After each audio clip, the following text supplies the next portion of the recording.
Nós convidamos para esse bloco o economista Pablo Rebouças, que está conosco. Professor, bom dia. Bom dia, Adalberto. Bom dia, difusora. Você pode perguntar qual razão. A gente até adiantou nos blocos anteriores, mas é que nós vamos falar agora sobre uma crise que se abate, não sobre todo o país, é claro, mas vamos falar agora sobre instituições federais que passam por esse momento também de dificuldade. O corte de recursos destinados, por exemplo, à Polícia Rodoviária Federal mudou os planos da segurança nos estados brasileiros. Isso vai gerar impactos também, claro, aqui no nosso estado, no Maranhão. Uma estratégia está sendo montada para evitar que essa crise afete a segurança nas estradas, em especial nesse período de férias. Ver a Polícia Rodoviária Federal assim, fazendo rondas, vai ser cada vez mais difícil. As viaturas vão ficar mais tempo paradas para evitar gastos com combustível e manutenção. O expediente nas unidades administrativas, que até ontem acontecia das 8 às 5 da tarde, a partir desta quinta-feira vai ser das 9 da manhã às 1 da tarde. A escolta, que foi criada para a proteção de cargas maiores e também de passageiros em ônibus interestaduais que vinham sendo alvos constantes de assaltos, também será suspensa. De acordo com a Polícia Rodoviária Federal, as medidas foram tomadas por causa de um corte de recursos imposto pelo governo federal por meio de um decreto. A expectativa é que os serviços voltem a funcionar normalmente assim que o orçamento for recomposto. São medidas provisórias, até um ajuste do orçamento, e enquanto isso não acontece, a polícia vai se replanejar, vai se readequar à realidade e vai manter os serviços essenciais, como o atendimento de acidente, o atendimento a usuários, as ocorrências criminais. As mudanças vieram logo no início de um dos períodos mais complicados nas estradas, as férias. Estratégias como patrulhamento reforçado com rondas mais constantes e aumento do efetivo de plantão agora devem ser reformulados para garantir a segurança de quem viaja. A polícia,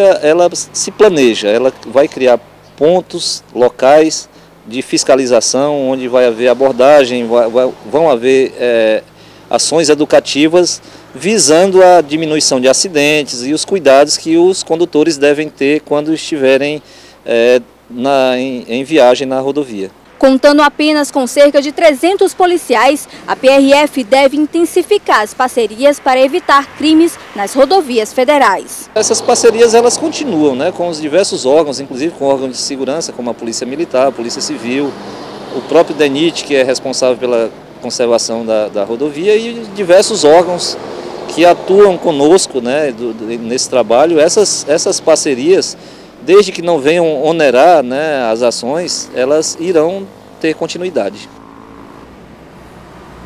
Mas é fato que já foi mudada, alterar a rotina desses policiais em todo o país. Ontem em Goiânia, por exemplo, havia um anúncio também de não haver mais a escolta, enfim, uma série de mudanças aí e de alternativas, claro, que são que os policiais estão buscando, que a Polícia Rodoviária Federal está buscando, nesse período que, repito, é crítico, um período de férias.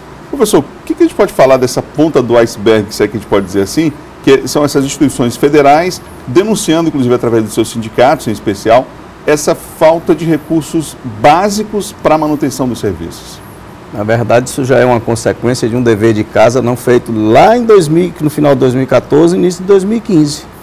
Nós não fizemos as reformas, o governo se preocupou muito mais com o cenário político do que necessariamente com o cenário econômico. E agora, esse governo que toca o país, ele já fez contingenciamentos, é mais ou menos assim, é como se o Ministério da Fazenda já tivesse cortado os anéis, os dedos, e está começando agora a buscar cortar o braço, e dói bem mais.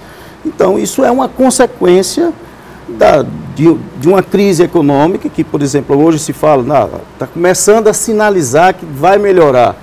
Perguntaram, professor, mas e o que significa? Eu digo, simples, você tirou 1 na primeira prova e agora você tirou 2. Falta muito para chegar a 9, você melhorou 100%, mas não quer dizer que falta um caminho longo para você ser aprovado. Ou seja, não fica muito empolgado, não dá para comemorar ainda. Não, isso não dá para comemorar como se comemora vitória de jogo de futebol que você ganha 3 pontos. Não dá para isso demanda um tempo, demanda também ajustes, não se pode tirar a economia da política, nem política da economia.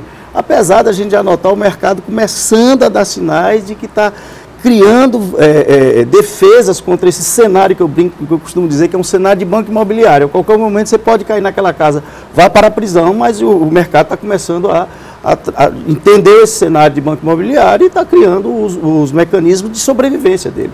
Até porque, ao que parece, essa crise política não vai se encerrar agora, rapidamente, né? Com a decisão do Supremo em relação ao presidente Temer, são vários processos chegando ao Congresso Nacional, existe todo um tempo regimental de resposta, de posicionamento da defesa, ou seja, estamos aí no mês de julho, recesso também chegando, inclusive na área do judiciário, e a tendência é que essa crise política ela se estenda ainda mais até o ano que vem. Sim, e concordo que a crise política vai continuar se estendendo, a cada momento surgem novos fatos, das traquinagens, que não era para ter acontecido com as pessoas que nós elegemos para nos governar, e é por isso que dessa sensação realmente de desgoverno, o país, e aí o mercado começa a criar seus mecanismos de defesa, porque não pode ficar à mercê de um assunto que tem suas legalidades, ainda bem que o país vive um Estado democrático de direito, tem que ser cumprido todas as legalidades para isso, mas eu não posso parar o país.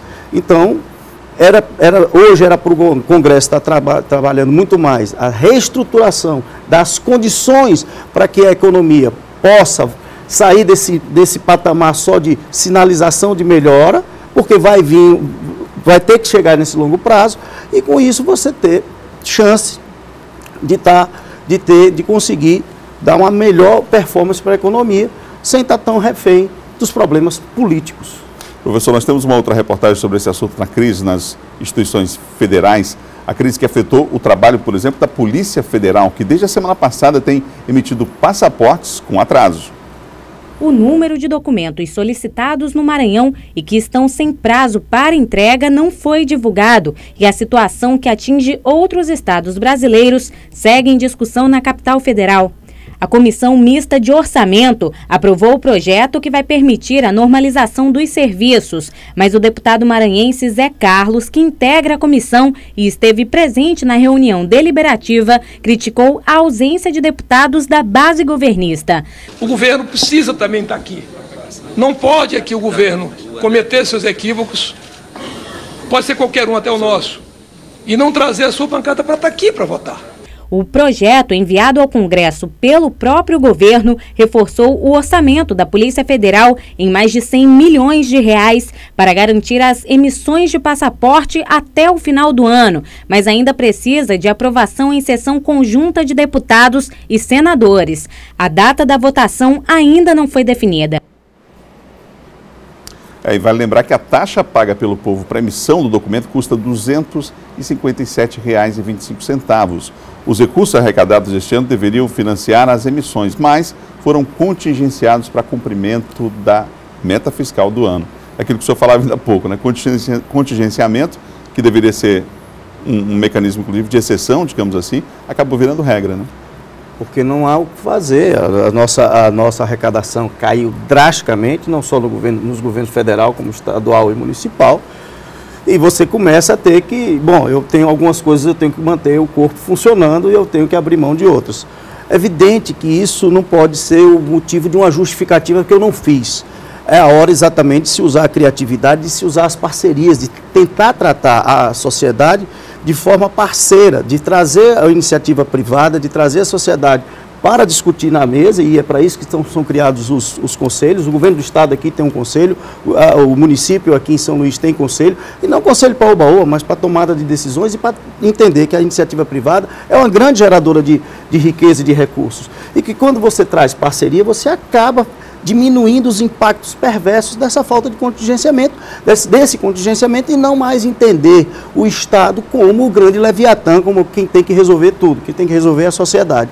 E a iniciativa privada faz parte dela como parceira e não como adversária. É evidente que até constitucionalmente o Estado precisa cumprir com o seu papel, inclusive, com vista social, né? Precisa se apresentar, inclusive, para dar conta dessa demanda social que existe, isso não pode ficar prejudicado diante desse quadro geral, né? Sem dúvida nenhuma. Agora, professor, acontece hoje, eu queria que o senhor analisasse uma informação que nós temos aqui agora, que é exatamente um quadro que nós preparamos. O Maranhão é o 5º estado do Nordeste com maior média de salário mensal, segundo pesquisa que foi divulgada, né, agora pelo IBGE, nesta quarta-feira. Entre 2014 e 2015, a participação relativa do pessoal ocupado na população economicamente ativa saltou de 23,7% para 25%, mas, mesmo assim, isso significou a menor proporção no Brasil. As informações estão, portanto, nessa pesquisa que acaba de ser divulgada pelo IBGE, aí estão os estados, Sergipe em primeiro lugar, e o Maranhão aparecendo em quinto. Agora, professor, como entender essa relação aí entre a questão salarial e a ocupação? Bom, não se pode confundir ganho salarial com quantidade de ocupação. Implica dizer que as pessoas aqui tiveram ganho de renda. Não necessariamente todos estão empregados. O grau de ocupação ainda houve um crescimento, e olha que isso é em tempos de crise, mas crescendo menor do que os outros estados. Tudo isso por conta, inclusive, de conjunturas que não vem desses últimos anos, desses 2 últimos anos. Isso é um reflexo do que não foi feito décadas atrás. E o estado do Maranhão continua sendo um estado de extremo potencial de crescimento e que precisa fazer manter esse viés desenvolvimentista dele. Então, você tem hoje pessoas sendo empregadas e sendo mais remuneradas. Essas pessoas que estão sendo mais remuneradas, ou se forem por conta da sua produtividade geral do trabalho, está fantástico. Senão tem gente ganhando muito mesmo. Professor, obrigado pela presença aqui no Difusor, aqui no Bom Dia Maranhão. Obrigado, estamos sempre à disposição.